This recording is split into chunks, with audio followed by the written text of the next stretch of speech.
Muito boa noite, meus irmãos, minhas irmãs.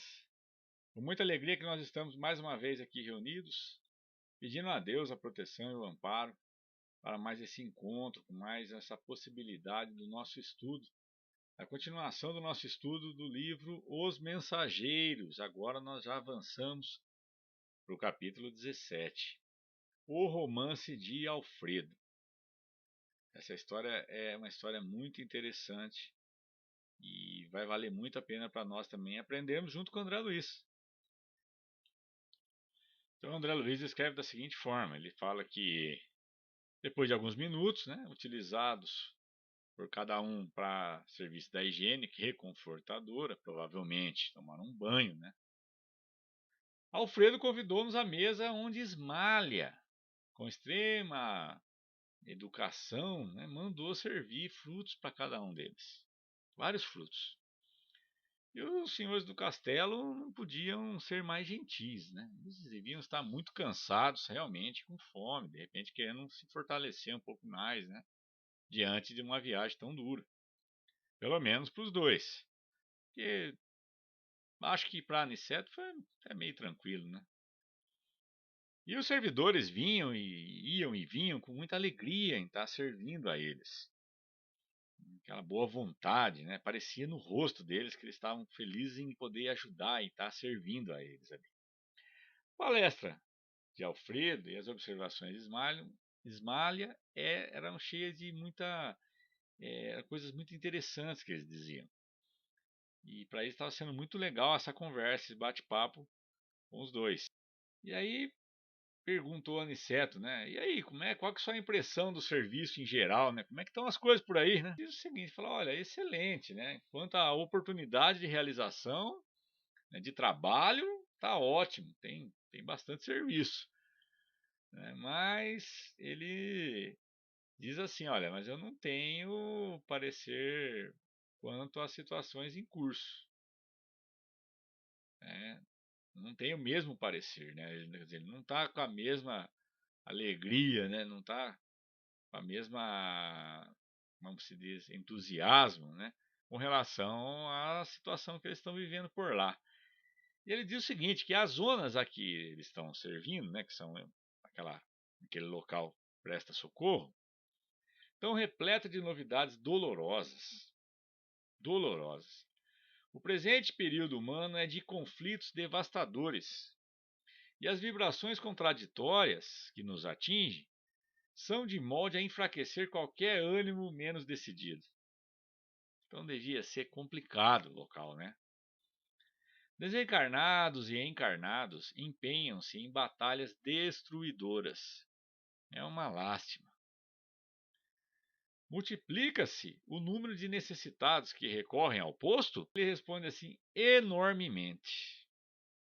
Nossa produção de alimentos e remédios tem sido integralmente absorvida pelos famintos e doentes. Ele diz o seguinte: eu tenho 500 colaboradores, mas nos sentimos presentemente incapazes de atender a todas as obrigações. Mesmo com 500 trabalhadores, não dá conta de tanto serviço. As massas de sofredores são incontáveis. No outro tempo, nossa paisagem se mantinha sem sombra durante muitas semanas, mas nesse instante a Ismália pediu licença para dirigir-se ao interior. E como Alfredo fixasse os olhos nos meus, aventurei-me a considerar. Ainda bem que você tem aí uma abnegada companheira ao seu lado, né, Alfredo?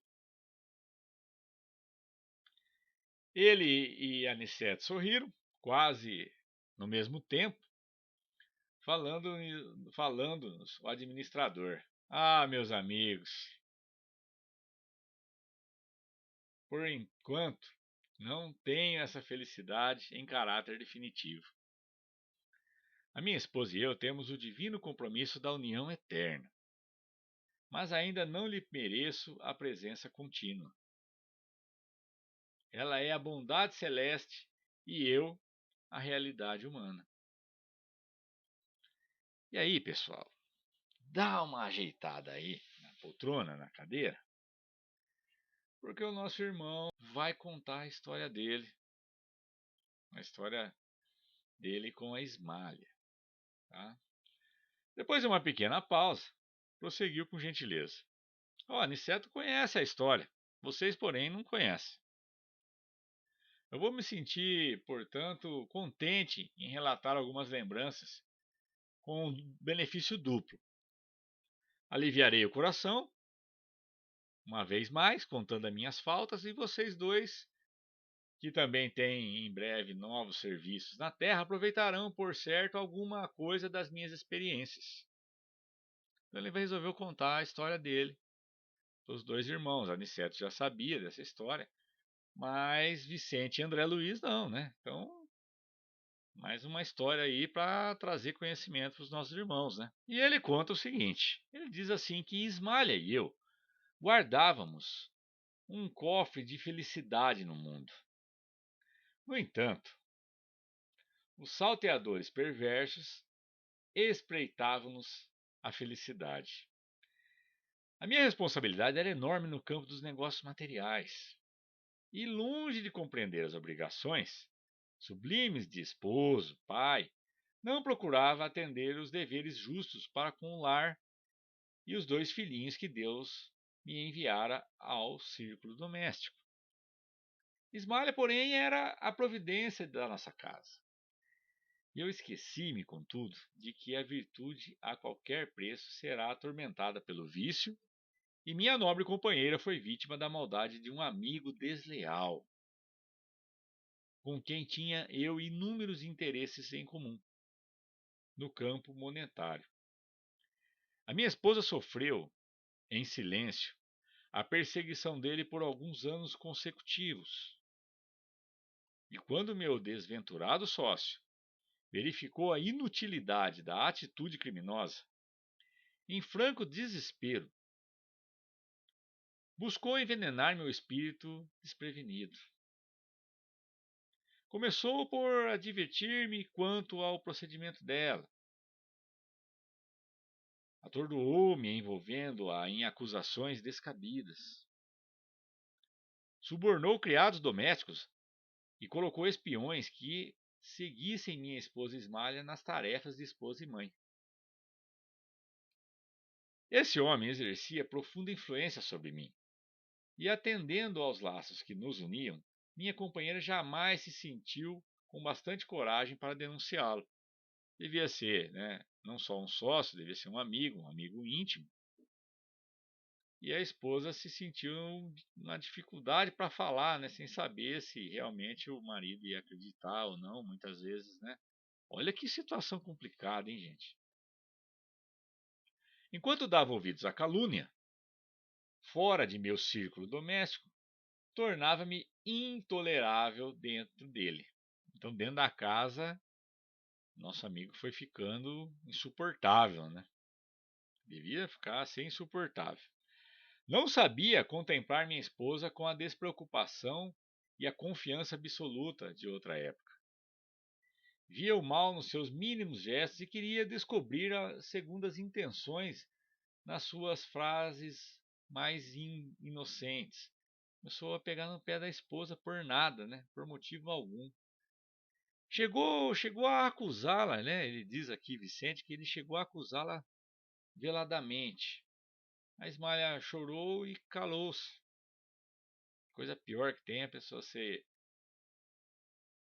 injustiçada dessa forma, né? Por fim, nosso irmão perseguidor subornou um homem de baixa condição e permaneceu certa noite ao lado de nossos aposentos particulares como vulgar ladrão, escondida, né? Ficou ali escondido. Sendo eu convocado à prova máxima. Penetrei no quarto em extremo desespero e acusei em voz alta ao ver a companheira profundamente tranquila. Ismael levantou-se receosa da minha saúde mental, porque ele devia estar louco, né? Está maluco, né? Mas não lhe atendi os pedidos, procurando como louco a pessoa que estava ali traindo, né? Quem estava ferindo a minha honra, ele disse. Abriu violentamente grande armário antigo, vasculhando o quarto, E nesse instante, o vulto de um homem saiu correndo, né? Esguiou-se na sombra do aposento próximo. E antes que eu pudesse agarrá-lo no meu ódio, saltou à janela, alçando o pomar da nossa casa. Corri desesperadamente, detonando bala a esmo, mas nada consegui. Ele até atirou no rapaz, mas por sorte do rapaz não conseguiu atingi-lo, né?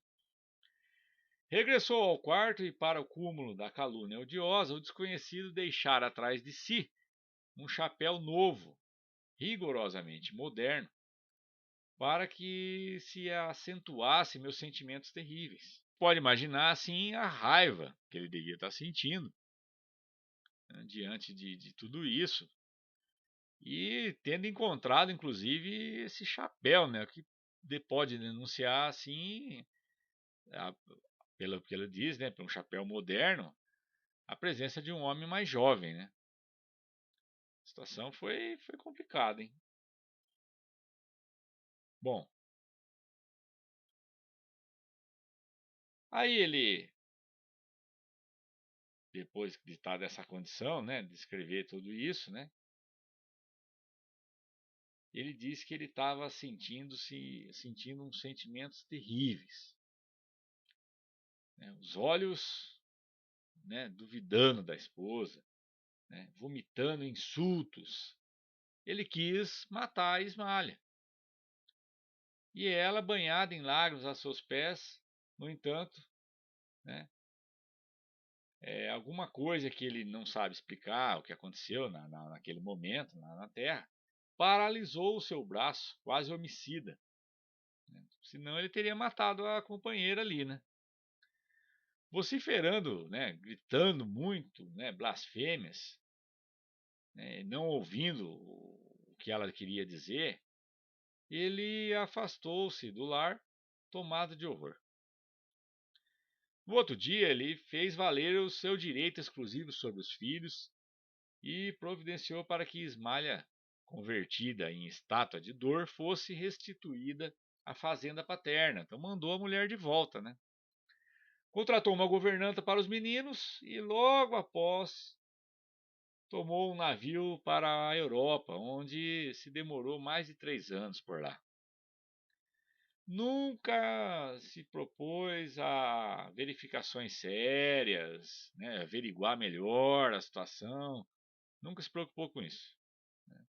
E embora tivesse o espírito incessantemente atormentado, humilhou os sentimentos mais íntimos, jamais procurando notícias da companheira caluniada. Que situação, hein, gente? Certo dia recebeu uma carta bem curta na costa francesa. Um parente dava informações da esposa. Após 2 anos angustiosos, entre a saudade e o abandono, a Ismália pegou tuberculose, falecendo em terrível martírio moral. Deliberou então ele, pensou um pouco, acho que vou voltar, né? Fixou-se novamente no Rio, educou os filhos e conservou a dolorosa viuvez no desencanto do coração. Permaneceu, né? Com aquele sentimento péssimo dentro dele, né? Os anos rolaram, uns sobre os outros, quando ele foi chamado à cabeceira do ex-sócio agonizante. Né? O infeliz, em face da morte, confessou o crime odioso, pedindo um perdão que, infelizmente, não pude conceder. Podemos imaginar o que deve ter sido para ele saber a verdade, né? Diante do amigo que estava morrendo. Ele até diz aqui, né, que ele não pôde perdoar, né? Não tinha condições naquele momento de perdoar, né?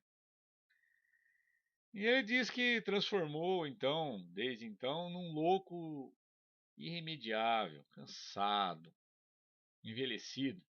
Procurou a propriedade rural dos sogros, tentando, de alguma forma, reparar a injustiça que ele cometeu, mas a morte não me deu ensejo, não deixou ele né, ele conseguiu o intento dele. Provavelmente os sogros também já deviam ter morrido, né? Certamente que já deveriam ter morrido. E ele voltou, né, para a esfera dos desencarnados em tristes condições espirituais. Vocês podem imaginar como devia estar um sentimento de culpa enorme dentro dele por ter cometido essa injustiça tão grande com a companheira, né? Nesse instante, fez uma pausa para continuar comovido. Não preciso dizer que recebi de Ismália todo o amparo de que necessitava. Todavia, infelizmente para mim, estávamos separados. Não merecia a bênção da união sublime. Ismália segue-me de perto, mas tem residência num plano superior, que devo esforçar-me por alcançar. Desde muito dediquei-me aos serviços do posto de socorro, consagrei-me aos ignorantes e sofredores, e minha santa Ismália vem aqui mensalmente incentivar-me o bom ânimo e amparar-me nas lutas. E aí Vicente pergunta para ele assim, viu, mas não poderia ela transferir-se definitivamente para cá? Ela não pode vir até aqui, ficar aqui para te ajudar? E Alfredo sorriu e falou: sei que Ismael tem trabalhado para isso, que seu ideal de união eterna é idêntico ao meu, atendendo à circunstância de estar o superior sempre em posição de dar ao inferior. Mas não ignoro que foi advertida por nossos maiores sobre as minhas atuais necessidades de esforço e solidão. Então agora ele vai precisar conquistar esse direito de estar ao lado dela, já que ele não deu valor quando estava aqui. Ele vai precisar conquistar novamente. Vai precisar trabalhar muito para aprender. E diz assim, ó: preciso conhecer o preço da felicidade para não menosprezar de novo as bênçãos de Deus. Minha esposa deseja descer para encontrar-me definitivamente comigo. Entretanto, é necessário que eu aprenda a subir, e por esse motivo ainda não recebemos a devida permissão para o definitivo consórcio espiritual. Olha que situação. A gente lembra, e é bom que a gente lembre, daquela situação da mãe de André Luiz, que também se encontrava num plano superior, né, gente? Ela estava no plano superior e vinha até a um plano, vamos dizer aí, inferior para ter com as pessoas que ela amava. A Ismália não é diferente. Ela já se encontra na condição de um espírito mais elevado, porém vem até aquele local para poder estar próximo da pessoa que ela ama. Que interessante, né? Mais um caso, e mais um caso que a mulher é mais elevada espiritualmente que o homem. Interessante isso aí, né? André Luiz também vou te falar, viu? E aí, gente, observando a emoção, ele concluiu: eu estou resgatando crimes de precipitação.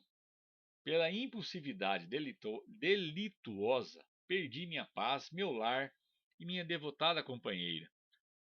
Conforme ouviram, não matei nem roubei a ninguém, mas envenenei-me a mim próprio. A calúnia é um monstro invisível que ataca o homem através dos ouvidos invigilantes e dos olhos desprevenidos. Olha, gente, importantíssimo isso daí, hein? Importantíssimo mesmo. Bem, o capítulo 17 vai ficar por aqui e nós vamos para o nosso grupo entre observações e comentários e posteriormente a nossa prece. Quem puder e quiser ficar conosco, vamos abrir uma salinha de bate-papo para a gente se ver um pouquinho, bater aquele papinho gostoso. Um grande beijo no coração, que Deus abençoe cada um de vocês e vamos nesse momento para mais um encontro feliz no nosso WhatsApp, tá bom, gente? Beijão, até a próxima, se Deus quiser. Deus abençoe a todos. Muito obrigado por vocês estarem assistindo com a gente.